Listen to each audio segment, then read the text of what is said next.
Hey everybody, it's Senior Editor Kevin Van Ord here, standing in for Editor Peter Brown to tell you about Dragon's Crown.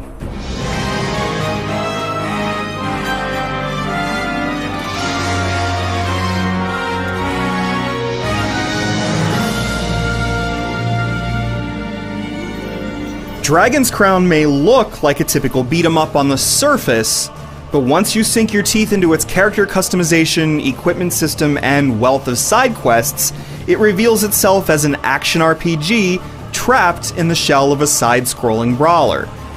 Each character class is easy to control but tough to master, and with magic users and weapons experts on hand, there's plenty to keep you busy.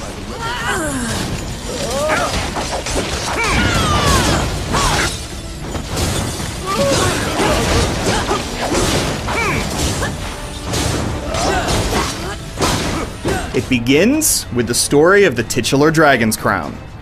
The lost artifact is said to give the possessor power over ancient dragons. When the king of Hydeland's kingdom fails to return from his search for the crown, you're employed to seek his whereabouts. It's a light story and easy to digest, though not likely to capture your imagination. For that, look no further than what you see in front of you.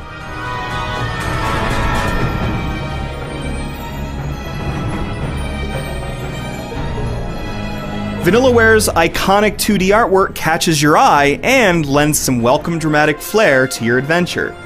Subtle gestures bring large, seemingly still images to life during cutscenes. The in-game illustrations are equally rich but feature fluid animation. You can see a similar style used in Vanillaware's past works, but Dragon's Crown's visuals are a step above the rest. Unfortunately, though there's a lot to love about the art, there's also a lot to dislike and take issue with. Characters such as the Sorceress and Amazon are rendered in a way that at times feels akin to softcore porn. It's lewd and potentially offensive, to the point that it feels like a betrayal of the artistic skill on display. It doesn't ruin Dragon's Crown, but it does leave a stain.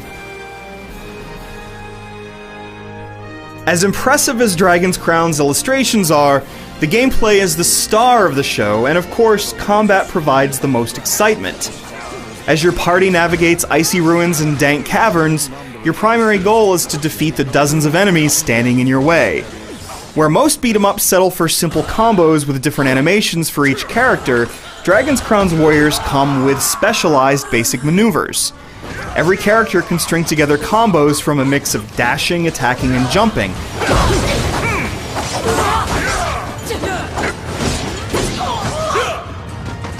But only the dwarf can pick up enemies and hurl them across the screen, and only the wizard can turn treasure chests into bipedal wooden sidekicks. Every class is capable of fighting on the front lines, stringing together combos and juggling multiple enemies at once, but it's just as rewarding to be a good teammate while providing support from the rear. The variety of combat experiences leaves no excuses for boredom, and lots of room for creativity. The only thing holding the combat back is the amount of characters on screen at once. There are times where, if not for a tiny red icon over your head, it's difficult to discern where an enemy ends and an ally begins. The game makes up for this by not counting friendly fire, but it can add confusion during the heat of battle.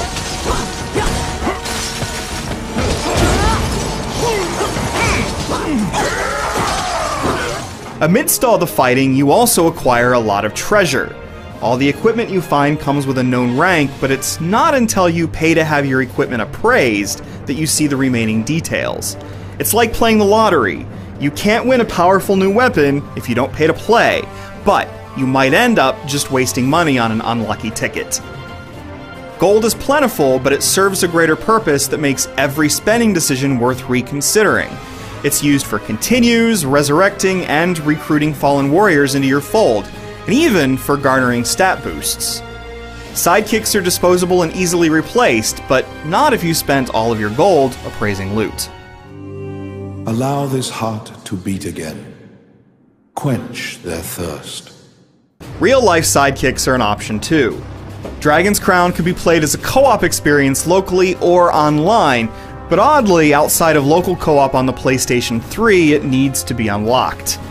This doesn't occur until about 5 hours into the game. It's hard to see it at first, but this actually does a good job of ensuring everyone who's involved will have a certain level of experience under their belts. As always, it's the real-life allies you choose that define the multiplayer experience. Play with selfish players and you might as well play with NPCs. Join team-oriented folks and you can find new strategies to test. Once you've unlocked the harder difficulty settings, you gain access to the PvP Coliseum, a simple versus mode that nets the winner a pot of gold for their efforts. With so many goals to pursue, Dragon's Crown is much larger than most beat-em-ups and more action-packed than most RPGs. It's both beautiful and captivating in its style and execution, and overall, a great hybrid of two very different genres.